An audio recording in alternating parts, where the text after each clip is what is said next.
A lot of life in Death Valley over the next few days as Clemson hosts a packed visit weekend. But before the big event, they're making headlines in the 2025 class. David Sanders lands an offer from the Tigers, and we'll tell you why it's so significant. And while Dabo is dominating the weekend, this is just the start of a wild month of June in the recruiting world. We'll get you ready for it all. Plus, we have the list of Elite 11 finalists, but how do we get here and what can we expect from this crop of quarterbacks? All that and more as the college football recruiting show starts right now.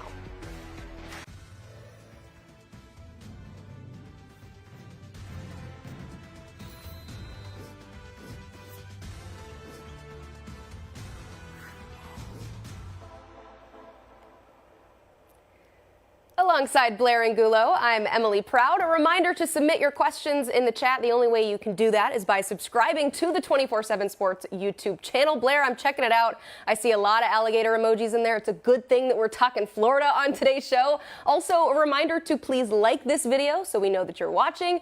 You go hit that like button. We're going to hit the headlines. And yesterday, a five-star offensive tackle, David Sanders, became the first player offered by Clemson in the 2025 class. He told us that the offer was, quote, a dream come true, and he plans to be back at Clemson later this summer. We are a long ways away from Sanders putting pen to paper, but Blair, how do you like this potential marriage? It would be a really interesting union. Emily, although there are a bunch of other contenders for the nation's #1 rated player in that 2025 class, it wasn't long ago that Clemson was contending for the Crystal Ball Trophy, and to get back to that, they need to land players like David Sanders. More Clemson talk with our friend Steve Wiltfong in just a little bit. But speaking of, Steve put in a crystal ball for Tennessee to land four-star edge Cameron Fountain. He was in Knoxville last weekend for the Vols 865 live event and will head back for an official later this month. What kind of player might Josh Heupel land in this defender? A really talented edge rusher. He can bend, he can pursue. Fountain uses his length tremendously well to keep blockers at a distance. He shows really good feel and pursuit at the line of scrimmage. As he gets bigger and fills out, we're looking at a top-tier defender and one that would be a home run for the Vols. Ooh, all right, back to 2025. Quarterback George McIntyre told our Greg Biggins that he will take a Southern tour during the month of June. He plans to check out Clemson, LSU, FIU, Tennessee, and Alabama. He's already visited UCLA and Georgia. So who are these schools currently vying for? A big projectable quarterback. He ranks as a top 15 player nationally in the 2025 class. McIntyre passed for over 2,300 yards and 19 touchdowns as a sophomore last season. He's also got offers as a basketball player, Emily, so certainly a lot to like about the promising quarterback. McIntyre is from our neck of the woods. Our studio's here in Nashville, Tennessee, Brentwood, not too far away. 2024 top 247 tight end Elijah Lofton came away impressed with his visit to Arizona State this past weekend. Blair, he talked to you, raved about the environment and the people within the program, and he plans to make his decision on July 8th. So where do the Sun Devils stack up after this visit? ASU is definitely high on the list, and he's certainly one of those players that new coach Kenny Dillingham needs to win out on the recruiting trail. But Emily, I'm keeping my eye on Miami and Texas for the talented pass catcher from Bishop Gorman in Las Vegas. Lofton plans to take officials to both schools later this month, and I'd say that Miami and Texas hold significant buzz right now. Circle July 8th, Decision Day. It's time now for the Wiltfong Whip Around with our Director of Recruiting, Steve Wiltfong. Steve, it is official visit season, and no program can touch the star-studded group that Clemson is bringing in this weekend. You got 20-plus official visitors embarking on Death Valley over the next few days. And before we get into some of those specific prospects, there are some big-time names. But first, I mean, why do you think that Dabo opts to, bring in all of these official visitors into one weekend as opposed to maybe spreading them out? Well, maybe he's talked about it in the past and I missed it. So if they have, please put it in the comments why you like and subscribe.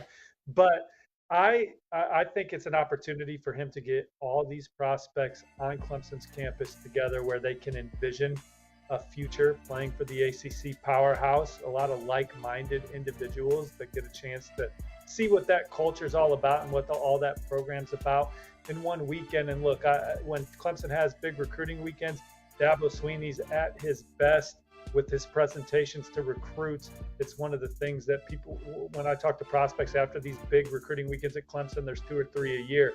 They always talk about the way Dabo Swinney presents to the guys on campus for about an hour and a half, and he normally knocks it out of the park. He knows what his message is to these recruits when they come on campus. And look, they have one big recruiting weekend. So if you know Clemson's one of your finalists, you're basing your schedule around that. You know you have to go to Clemson the first weekend in June. And that just shows how serious these prospects are about Clemson, that they're moving their schedule around to accommodate the Tigers.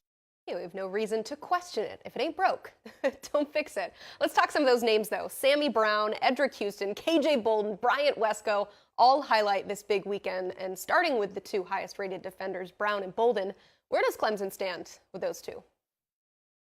Well, they've been near the top of the list for both of them, particularly Sammy Brown. They've been one of his leaders since elementary school. That's how long he's been camping at Clemson. He was the first prospect that Clemson offered in the 2024 recruiting class, and he just says it's the best culture in college football. He loves what they've done at the linebacker position historically, and he knows Coach Dabo Swinney so well. He's very comfortable with the program.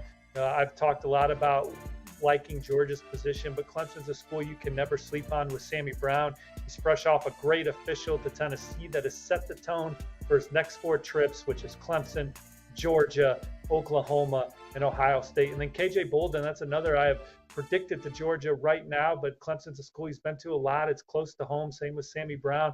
Again, he loves the culture, loves Coach Reed and that coaching staff, and he's excited to get back to Clemson and soak in this weekend as well. Big gear shift change here, heading from Death to Happy Valley. Unlike Clemson, Penn State has a few visit weekends, but coming up has got to be one of the biggest. Liam Andrews out of Massachusetts headlines this group. So how do you like James Franklin's shot to land the number 4 interior offensive lineman in this class? Well, there's not a program in the country going harder for Liam than Penn State, and this is a young man who's a jumbo athlete. Emily, he's a guy that some programs covet on the defensive line as well. And that's kind of where it's shifting for Penn State here. They have the number 7 class in the country. He's one of their top overall targets moving forward. He's really started to hit it off with Coach Deion Barnes. And again, Penn State is one of the programs recruiting him the hardest. He told our Brian Doan. Wisconsin is another coming hard. He just locked in an official visit to Florida. So Penn State looking to really set the tone in this recruitment moving forward this weekend. Right, sticking with the Big Ten, Ohio State's official visit weekend includes 2 blue-chip defensive line prospects. You got 5-star Dominic McKinley and 4-star Nigel Smith. So where do the Buckeyes sit with these 2? Well, Nigel Smith's been to campus several times. I think they're one of the programs that he's very familiar with. Recently narrowed his top list of schools, and this is another opportunity for Ohio State to get him back and try and pull him out of the Lone Star State. Both of these recruitments are going to be tough for Ohio State, in my opinion. Dominic McKinley, the number 1 player in Louisiana. You got obviously LSU swinging, Texas A&M in there, Oklahoma in the mix, and among others. But Ohio State getting an opportunity here. And anytime you have Larry Johnson, who is, in some people's opinion, the best defensive line coach to ever coach in college football, that gives Ohio State a chance with his track record. And these are guys that want to get up there and see it for themselves. So Elijah Moore is a receiver I'm keeping an eye on for Ohio State. He moved his visit up a couple weeks, Emily, and I think with that, reading between the lines, I like the way it's trending for the Buckeyes as they try and hold off Michigan, among others, for him. Love the Ohio State-Michigan competition on the recruiting trail. We are bopping all around the country, so let's head down to the swamp where Florida is gearing up for a big visit weekend. You got Ohio State commit Jeremiah Smith and Texas A&M commit Dalen Evans. Both will be in attendance. What are the chances that the Gators are pulling out the spatula and are able to flip these 2 highly rated prospects? Well, you talked about all the 5-stars visiting Clemson. It's also a 5-star Central down at Florida. Jeremiah Smith's a guy that's been on campus several times. I think Florida's probably in the top 3 here. You also have programs like Miami and Florida State hanging around, but Georgia certainly impressed with their official visit a couple weekends ago. And as we said on the program, there were people in Athens that spent time with Jeremiah Smith and his family that think that Georgia has a chance. And here he is returning to Florida, where he has a really good relationship with the staff, likes the program trajectory, and he's really hit it off with DJ Lagway. And then Dalen Evans, he had a great visit to Florida in April. Loved his experience on campus. Had a chance to talk to him about that earlier today. He's really pumped to get back. Florida's talking about playing him on the end, which is something that's also very exciting to him. But similar to Ohio State, where it's tough to flip a wide receiver because Brian Hartline does a great job of building meaningful relationships with top targets in addition to his track record of player development. Texas A&M, they have Elijah Robinson and Terry Price recruiting their defensive linemen, and they do a phenomenal job of keeping in-state defensive linemen in the fold as well.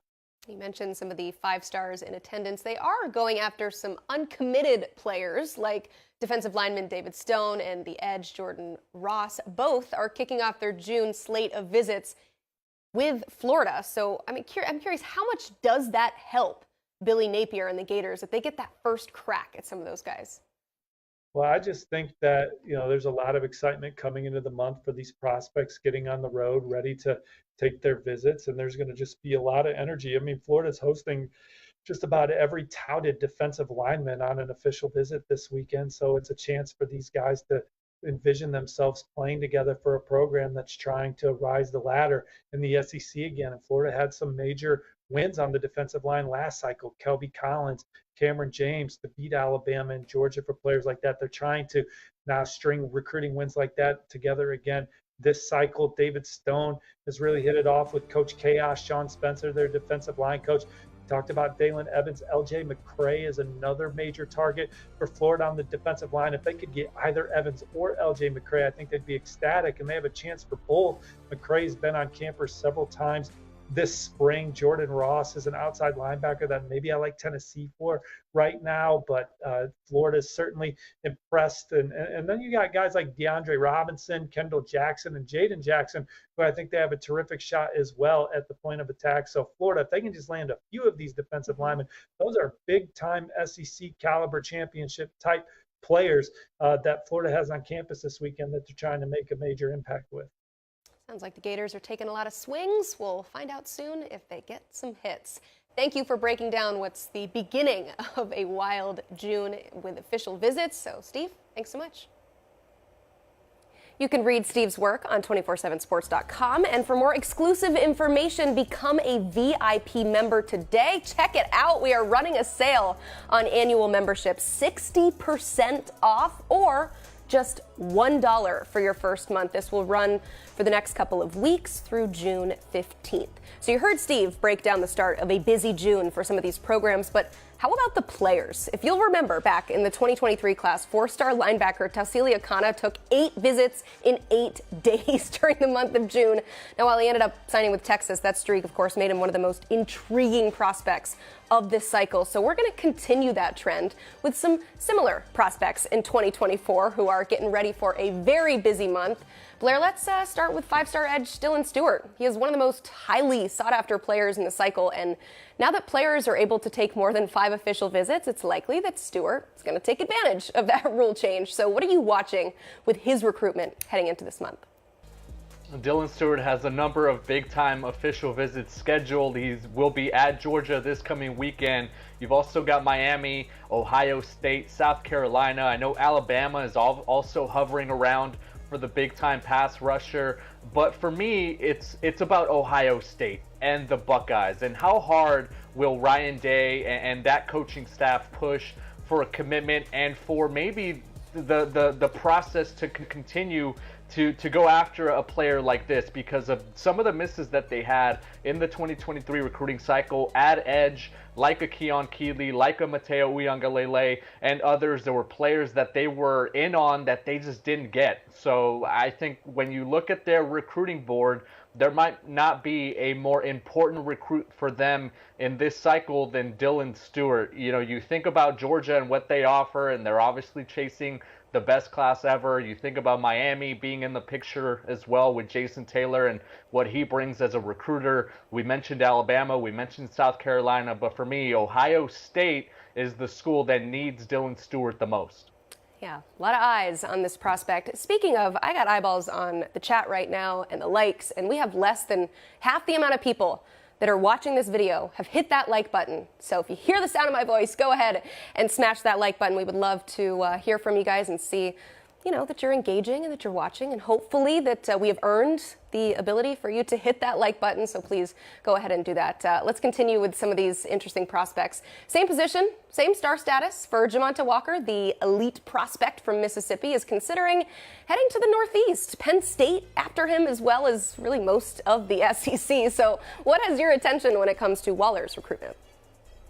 It's got to be Ole Miss for me, and that's because that's a school that has to recruit well in state.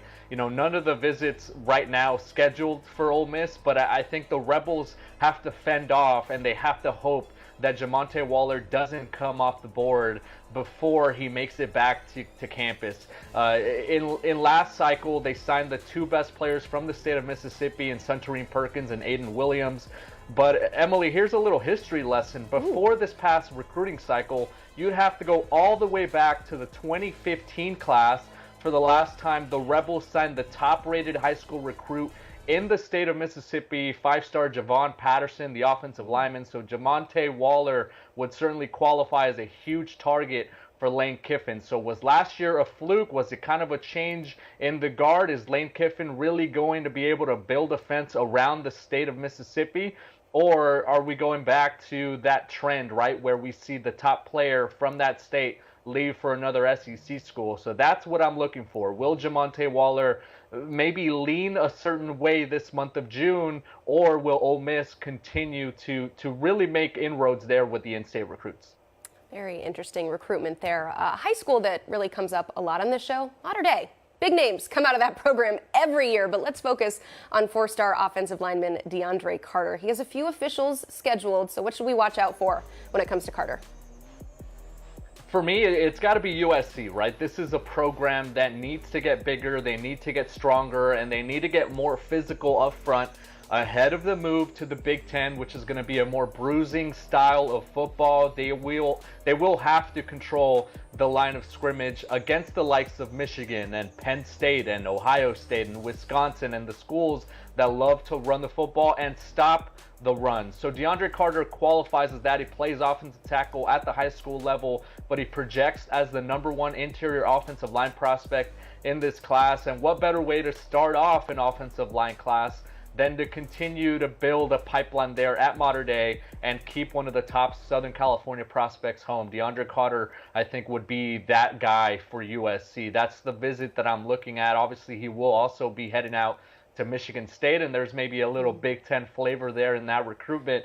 But for the Trojans, DeAndre Carter has to qualify as perhaps the most important interior offensive line prospect. His teammate Brandon Baker, the #1 rated offensive tackle in the country, is obviously the big priority at tackle for the Trojans.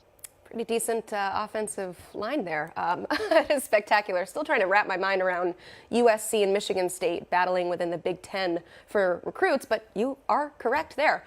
Finally, four-star running back Jerry Gibson is a prospect to keep an eye on as the month progresses, as June is stacked with official visits every single weekend. Look at his calendar. Crystal ball is right now pointing to Texas, but you see Miami, Florida, Georgia, Tennessee. They're not giving up yet. So what are you watching heading into a busy month for the #2 running back?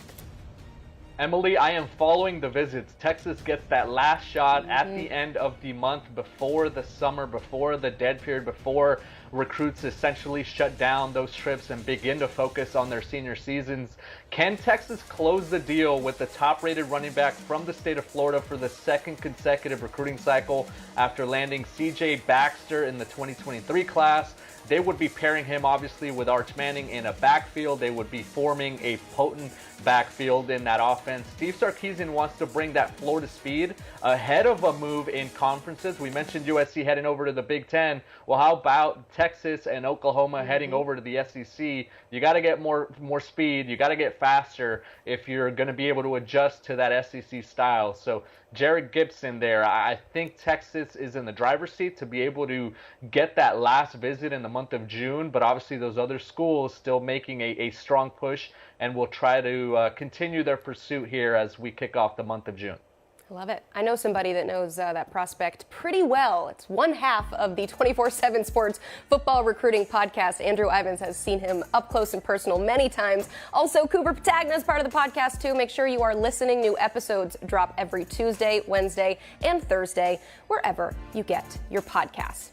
We told you that this was a busy month. We were not lying. Another thing happening in June is the Elite 11 finals. Last week, those 20 finalists were officially announced, so we're welcoming in national recruiting analyst Greg Biggins for a little bit more on the upcoming finals. Greg, before we go to you, let's first remind you of the list of finalists. There are a lot of guys on this list that you have heard us talk about extensively. You got the 2 5-stars in Dylan Raiola, Jadyn Davis, also Alabama commit Julian Sayin.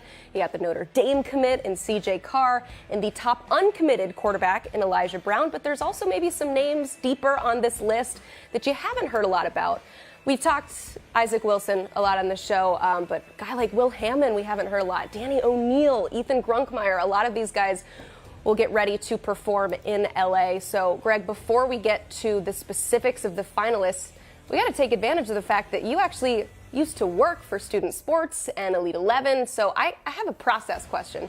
For those who don't secure their spots in a regional, how do they go about deciding who gets an invite to fill out this 20-man competition?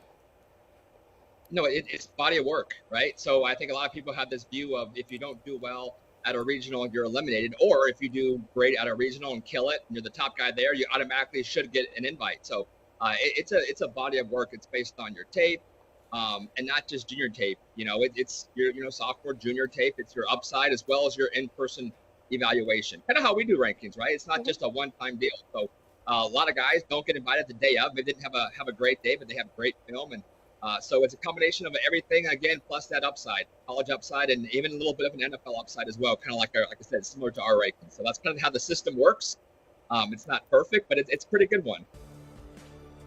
Greg, you worked at Student Sports from 1999 to 2012. You've seen a lot of quarterbacks participate in the finals. Thinking back, are there one or two real memorable performances that stand out above the rest? Yeah, I mean, I'll keep it more recent. Obviously, being a Rams guy, I would say Matt Stafford probably was the best guy I ever saw from that time I worked there, from 99 to 2012. But more recently, I think the two that jump out, you got to go with Justin Fields and you got to go with C.J. Stroud. Not to sound like an Ohio State homer right now, but remember Justin Fields, it was supposed to be the Trevor Lawrence show, right? He was the number one guy and deservedly so. And Justin Fields in that 7-on-7 tournament, 2-day period, I don't want to exaggerate, but I think he was something like 85% completion percentage and had more touchdowns than he did incomplete passes. Radical stats, right? And his team went all the way, won the 7-on-7 tournament, and he showed that he was the number one guy that day, that weekend. And there was even some talk about bumping him over Trevor Lawrence. We went in and kind of kept Trevor. And that ended up being pretty accurate with the NFL draft. But I'll tell you what, man, what a special performance. And then C.J. Stroud, you wouldn't know it now, first round pick and, top 5 Heisman guy, but he was kind of a sleeper going into that Elite 11. And ironically, he played on the same 7-on-7 team as Bryce Young. And Bryce was the one getting the first team reps when they went to 7-on-7 play. And I remember this vividly. Bryce had 2 empty possessions, right? Sacks on 3rd down. And they said, hey, let's go with Stroud. And then Stroud just went berserk. And then for 2 days, very similar to Justin Fields, CJ probably had about an 80% completion percentage. Touchdown. And then all of a sudden you saw his recruitment just blow up after that. I remember sitting next to Bill Kurlick. I go, Bill, I know Ohio State's got a guy. I go, but right now you look like a genius. If you call up your guy at Ohio State and say, you have a player right here, CJ Stroud, he likes Ohio State. He would love to hear from him. At that point in time, it was like Baylor, Boston College, and Cal, probably the main offers for him. But after the Elite 11, it was SC, it was UCLA, it was Georgia. Ended up going to Ohio State and obviously had a really good career there and kind of launched himself at that Elite 11 camp. Man, now I'm excited to see who this year's CJ Stroud is. That's the fun part, is we get to preview it, but then afterwards we'll see what recruitments potentially blow up after the performances. But I don't think anything is going to change when it comes to Dylan Raiola. A lot of attention will be on that man, as he is the top quarterback in this cycle. So with all the love comes some major expectations. So how much pressure is on him at the finals to both, back up his number one status, but do it competing against some of the best of the best? Yeah, I mean, I think there is a little bit of pressure, and we've seen it. Quinn Ewers a couple years ago was our guy and didn't have a great event, and I think he kind of felt, a little bit of that pressure. We all love Dylan. Didn't have a huge junior season. So I think there is some pressure. Obviously, he killed it at the regional. From talking to some of the guys at Stoom Sports, is that his regional was probably as impressive as anybody they've had. So he deserved that invite. But just his physical tools were off the charts in terms of his arm talent and his ability. He's a smart, tough guy. He's physical the way he throws it. I love everything about the guy. But there will be some guys gunning for him. I think, look at who we have, 2, 3, 4, 5, whether it be a Julian Sayin, whether it be, a guy I'll talk more about a little bit later, CJ Carr, and I think there's a lot of good quarterbacks in this class. It's not a huge separation. Some years in the past, it didn't matter what happened at the Elite 11, right? We had our number one guy, and that wasn't going to change. I think this year, the gap is pretty close between 1, 2, 3, 4. So I'm kind of curious how Dylan does. I think he's going to have a great week, but I'm still curious how he's going to do out there. Greg, every year the big names have that pressure to perform, but this obviously allows some of the under-the-radar prospects, the 3 stars, maybe the ones that aren't heading to those big Power 5 schools, an opportunity to really showcase themselves with big performances. How great of an opportunity would you say this is for some of those players that maybe don't have their name up there with the 4 and 5 stars? Yeah, no, every year there's guys who get that 3-star, 4-star bump, right? And when I didn't really say that very clearly. They're 3 stars going into the camp. They get a 4-star bump following the camp. And again, it's your body of work. And I'm a big fan of not being a victim of the moment. Meaning if a guy kills it, let's not get too excited. Let's still, check out his tape. Why was he a 3 in the first place, right? At the same token, if a guy we love goes out there and lays an egg, I don't want to kill the guy either and say, okay, he can't play. And he has great tape and he's got great tools. Maybe just had a bad 2 or 3 days. It happens to a lot. We saw Caleb Williams at the Elite 11. He was just okay, and he's going to be the number 1 pick in the draft next year. So it is 1 week, about 3 or 4 days worth. So you got to take it all, some of it with a little bit of a grain of salt, not get too high or too low on a player. But saying all that, yeah, every year we do see guys that get that 4-star bump. There's a 2 or 3 3-star kids high, the 88, 89 range that with a good performance this week, they could get that bump. Greg, you can tell the people to calm down as much as you want, but we're still going to overreact to what we see at Elite 11. It's an annual tradition unlike any other. Of the 20 invitees, who are maybe 2 that you're looking forward to seeing in LA in a couple weeks? Yeah. I mean, hard to narrow it down to 2, but I've seen a lot of these guys, right? I've seen Dylan, I've seen Julian, I've seen Jadyn Davis. I haven't seen Aaron Nolan. I was kind of on deck waiting to come on with you guys when Brandon Marcello was talking about Aaron Nolan. I waited for him to say, hey, he also walks on water. The way he described the kid, it was like the guy was perfect, and his parenting was perfect. I was like, dude, why isn't my kid more like this kid? So I want to see him in person. Something about, lefties, whether it's golf or shooting a basketball, throwing a baseball, lefties always looks like it's a smooth, easy stroke. I know he can spin the football. I know he's got a live arm, get that quick release. So I want to see Aaron Nolan in person. And then I kind of mentioned a little bit earlier, watching some tape on some of the guys. CJ Carr, to me, and this guy is pretty pure with it. And we haven't mentioned him a lot in terms of a guy who could be in that discussion as maybe the number 1, number 2, number 3 guy. I want to say he's like 5 or 6 right now, but man, his tape is really good to me. Notre Dame commit. Seen him a little bit on the 7-on-7 circuit playing for California Power, but one of the tighter releases that I've seen, arm strength is there. It just seems like the game is easy and slow for him. When I say slow, it means he's processing quickly, making decisions, getting the ball out really, really quick, accurate as well. So I want to see CJ on this big stage, and if he goes out there and has a great 3 or 4 days, and why not? Let's throw him into the conversation as one of the number 1, number 2, number 3 guys. I think he's going to have a big week from what I've seen on tape. All right, Greg, before we let you go, I'm not sure if we still celebrate Throwback Thursday, but we do here at 24/7 Sports, and we got a really cool photo of you. This is back when you were working the Elite 11 finals in 2004, and you might recognize a few other faces. We made sure to point out you have not changed a bit. Look at you there. Look at that hair. I had some hair back in the day, right? A little Bob Boy thing going for me back in the day. It's not. I wish I had Blair. Blair always had like the perfectly firmed hair and looked good. You guys both look great. No, those were some good times back in the day. Look at some of these prospects. Aaron Rodgers, Dan Orlovsky, Mark Sanchez. I mean, what do you remember back from this group of 2004 prospects? I mean, Aaron Rodgers was a counselor, and everyone knows the story. Coming out of high school, he was, about 5'9", 5'10", and didn't have an offer. Went the JUCO route, then went to Cal. I'd never seen a guy throw the ball like him. He had the high. He was, called the Jeff Tedford release. They all kind of put the ball up here, and so that was kind of the first time seeing, him and the ball. He just ripped it. Mark Sanchez, I think, was the MVP of that camp, and If I were to pick out 3 or 4 of the best performances in my time back then, I mentioned Matt Stafford. Mark Sanchez was probably right there, number 2. He was so good with the football, smart. Everything he did was effortless. And again, USC, great career first-round pick. So he kind of lived up to that hype that he had coming out of the Elite 11 back in 2004. Oh, Aaron Rodgers, the second most famous person to be in that photo right there behind our own Greg Biggins. Thank you so much for joining us, Greg.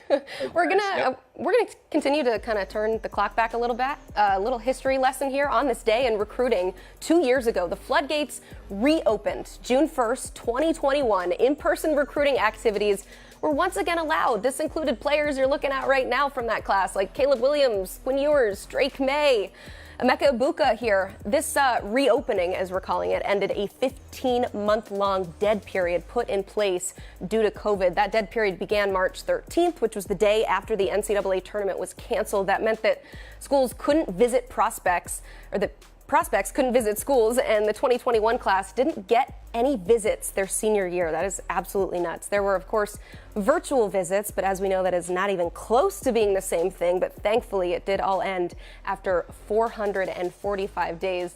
Blair, thinking back, just how nuts was that June once the visits and the events were again allowed to happen?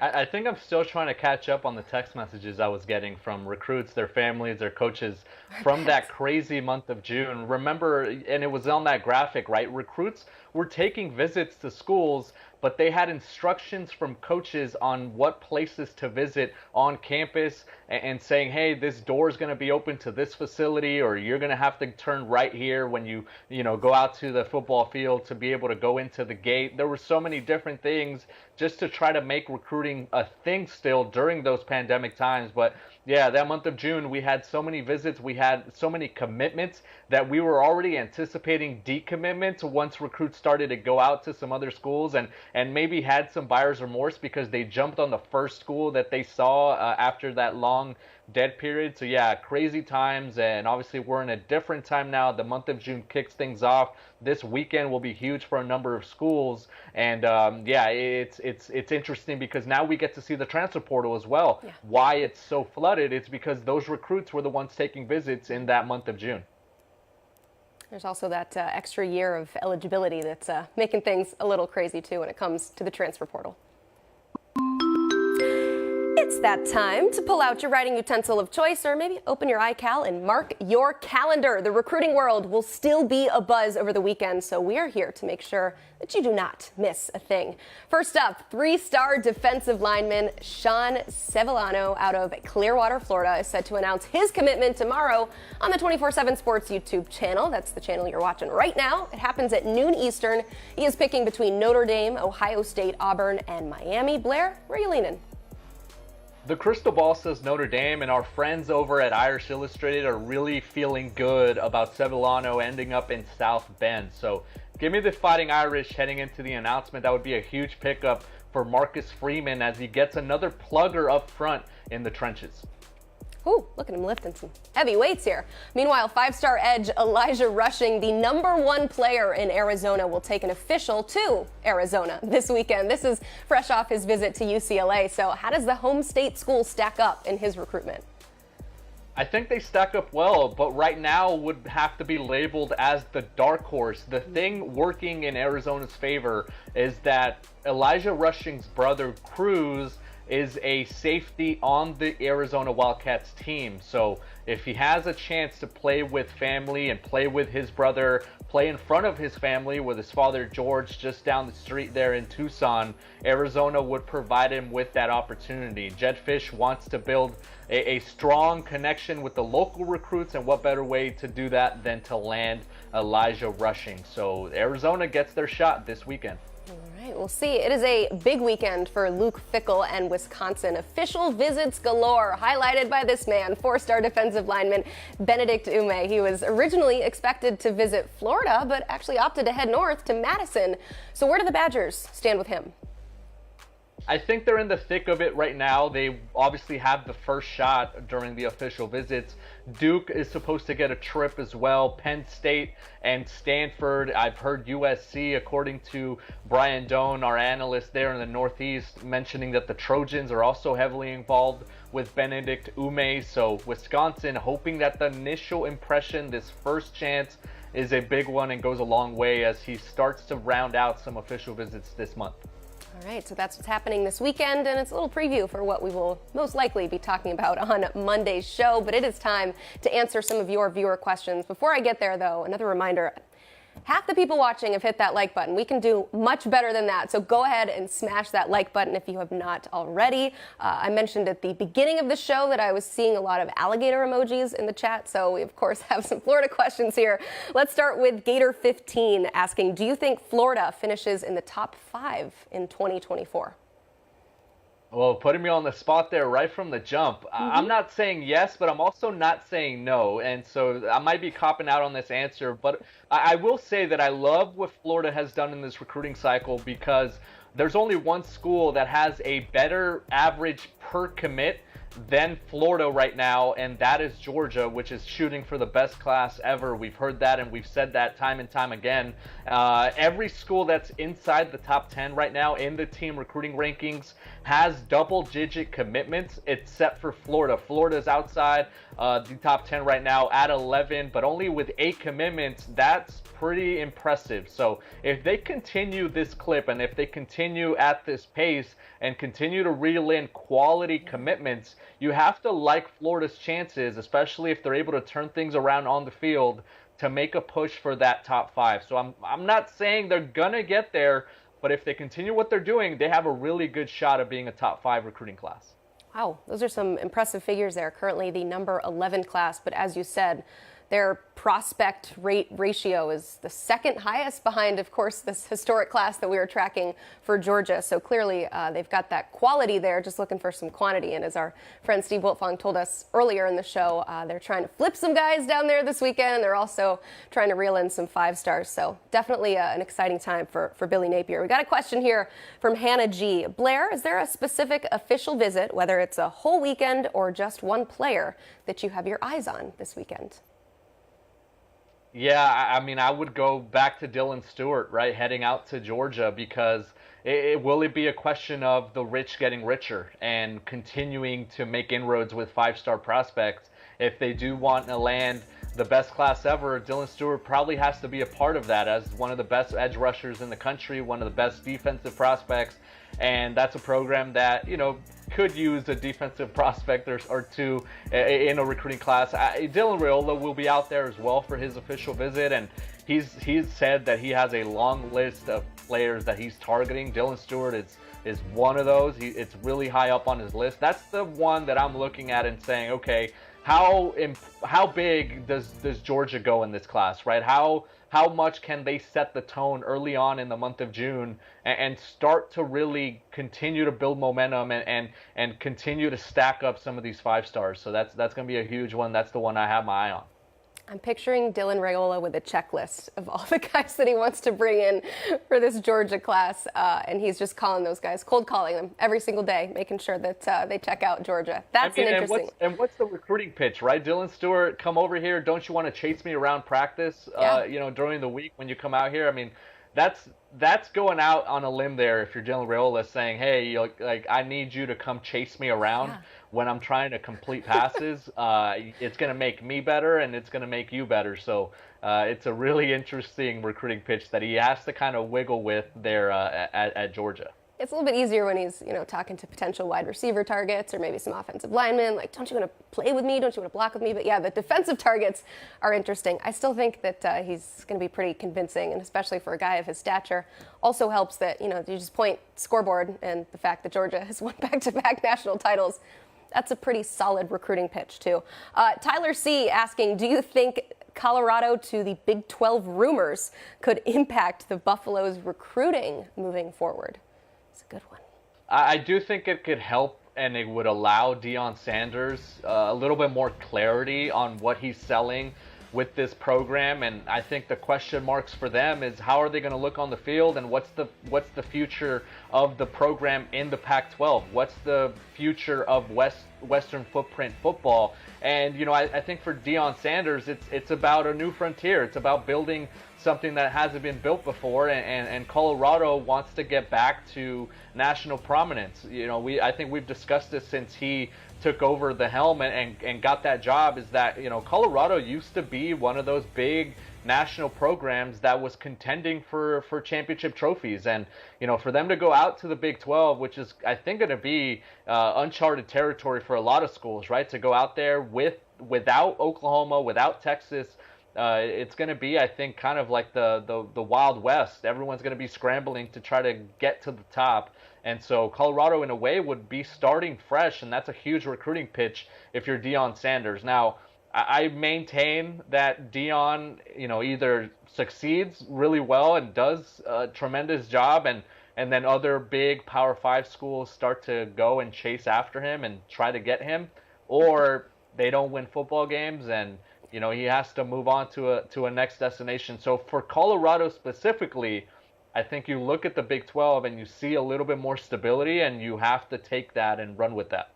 And nobody knows what is going to happen here. But, man, it feels like Deion Sanders has been at Colorado for a decade based on all the headlines that we have been chasing for the last couple of months. But just add this one to the list, potential, switch in conference. We'll see what happens there. We know the Big 12 has made it pretty clear that they are open for business, so we'll see what happens there. All right, guys, that is the end of our show. Be sure to like the video on the way out. And if you are not subscribed to the 24/7 Sports YouTube channel, you are really missing out. The chat was pretty electric today. Be nice, everyone. It was a good time, though, so thank you for joining us. For Blair Angulo, I'm Emily Proud, and this is the College Football Recruiting Show.